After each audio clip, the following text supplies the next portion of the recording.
Call of Duty Warzone has gone through a lot of changes at the beginning of Season 5, but even before that, we've had multiple attempts recently, Season 4, Season 4 Reloaded, and now Season 5, to bring Modern Warfare guns up the meta chain.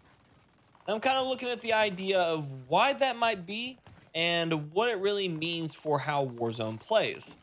So we're dropping into the limited time mode here. Last call, last stand, whatever it is. I don't know. It's not very good. But we're playing it because it's an easy one to talk to while we do it. So the Call of Duty Modern Warfare meta. So it started with Modern Warfare and it will most likely end with Modern Warfare. Now, I think there's a few reasons why they're choosing to do this. And half of it I think is smart, and the other half I think is considered frustrating for most players, especially for new players. New players are going to have the hardest time with this because they're not going to have access to most of these weapons because they're not going to have leveled them, because up until a month or two ago, most of them were completely suicide to run. Unless you were just a, exceptionally skilled player. Looks like I'm playing Clash. I don't even remember picking this, but cool. Let's do it. Unless you were an exceptionally skilled player, most of the time the Modern Warfare weapons were going to get you, nowhere. Before that, the Black Ops Cold War weapons were just significantly better. And then the same thing for the Vanguard guns. They have been buffed into the oblivion of just nuke weapons that they were, with a million options and very few downsides once you had them leveled up. The Modern Warfare weapons, though, even at their maximum level, still have weaknesses, which is why a lot of the Modern Warfare guns really don't compete in the current meta, because you just don't have the ability. You don't have 10 attachments to run. You can run 5. You can run 5 attachments, and none of the weapons have insane movement speed. Well, except for the Growl. We'll get into that for another time. But the guns just never quite had the same oomph past when Modern Warfare came out. So we're looking here at the options. Why the Modern Warfare meta? Well, we do have Warzone 2 coming out soon, right? So you're looking at guns that are going to be in the same similar feel, similar vein, similar most likely recoil and style. And one of the things I think that I talked about earlier in the season that was going to be a good idea for them to do, which is to make more guns, make more of the Modern Warfare guns viable, because otherwise what you're going to move into is a game mode where people are not going to be able to play with the Modern Warfare weapons because they're going to be used to absolutely positively 0.5 recoil. So by bringing the Modern Warfare guns back up into a meta version, I think they're trying to encourage people to attempt to run these slightly higher recoil, less attachment weapons to get used to for the upcoming Modern Warfare 2 and subsequently Modern Warfare's Warzone 2. Because if they continuously run only the lowest of recoil, 0 recoil guns in this game, and you end up never adjusting off of the Vanguard weapons, people are going to have a really hard time trying to play Modern Warfare 2 and Warzone 2.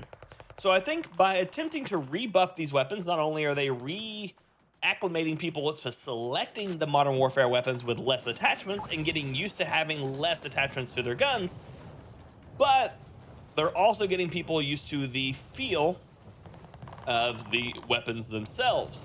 So, as I said before, most of the Modern Warfare weapons are generally higher base recoil to begin with, and then from there can be made to have less recoil with a few attachments, but you generally are moving slower when you do so, because that was the crux of the Modern Warfare weapons. Generally speaking, they were either good mobility for their time with more recoil, or no recoil or limited recoil and really slow.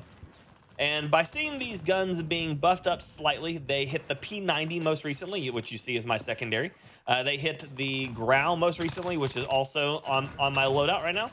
They have hit other weapons such as the M13, at least for the usage of it. we've seen them have a slight return to the striker in this patch, which nobody ran other than me because, you know, I have bad choices in weapons and I love making myself suffer a bit. But with that being said, they're looking to try to move some of these, you know, less used weapons or old fan favorites like the Grau up the meta list to try to encourage people to try to run these things again. And I'm mostly excited about that prospect. I think it's been a long time coming. I really wish they would have done it sooner, because I think by waiting this long, there's going to be a lot of people that are not going to have access to these things, or at least not have them properly leveled fast enough for it to matter, for them to actually want to swap over from these Vanguard guns. The Vanguard guns that are coming out, the new AR and SMG are both, I would say, semi-viable. Both of them have some fun builds, but the Modern Warfare guns, so many of them, people have barely touched, especially if you're new. Why would you attempt to run a slow-moving M4 when you could run the Turbo Sprint XM4 from Black Ops Cold War? Or you could run the extremely versatile STG.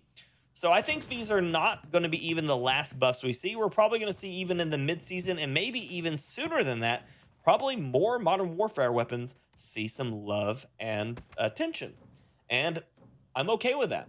They did buff the Fennec, which is actually one of my favorite SMGs in the game, and according to some leaks, may be featured in some of the other games as well.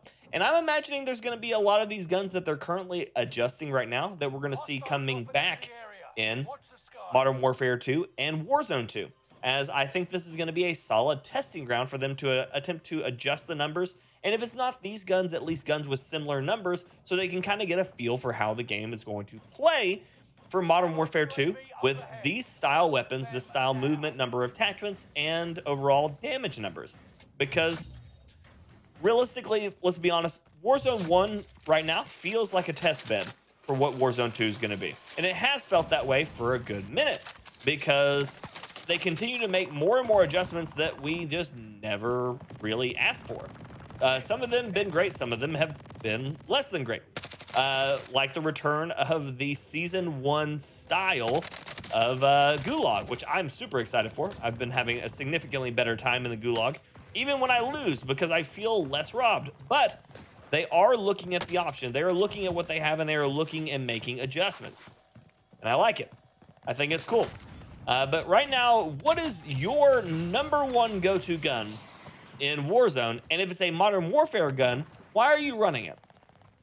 For those who have spent any time in my channel over the years since Warzone originally came out, you'll know that the Scar is my favorite weapon in Warzone. I love the Scar.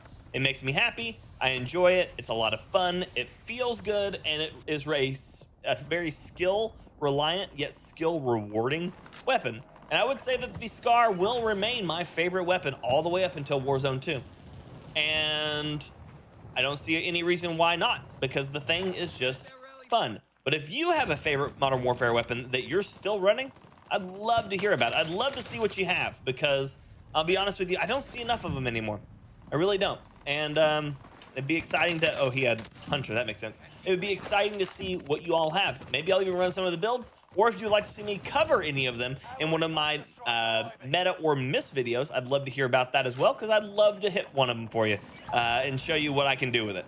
But thank you all so much for checking out the video. I hope you all appreciate it. We stream 7 days a week on this channel, 9 a.m. Eastern Standard Time, and then we stream every Saturday evening with our members, Pyromaniacs and Higher, and we do member games every Saturday evening, 7 p.m. Eastern Standard Time. So if you'd like to join us for that, don't feel left out. Come in, grab yourself a membership at the Pyromaniac level or higher, and come join us for some member games. Have a good time. We can talk about your favorite stuff, or just about food or fun. But I'd love to have you. Thank you all so much for checking out the video. I will see you all again soon. And until next time, ladies and gentlemen, and everyone else, peace.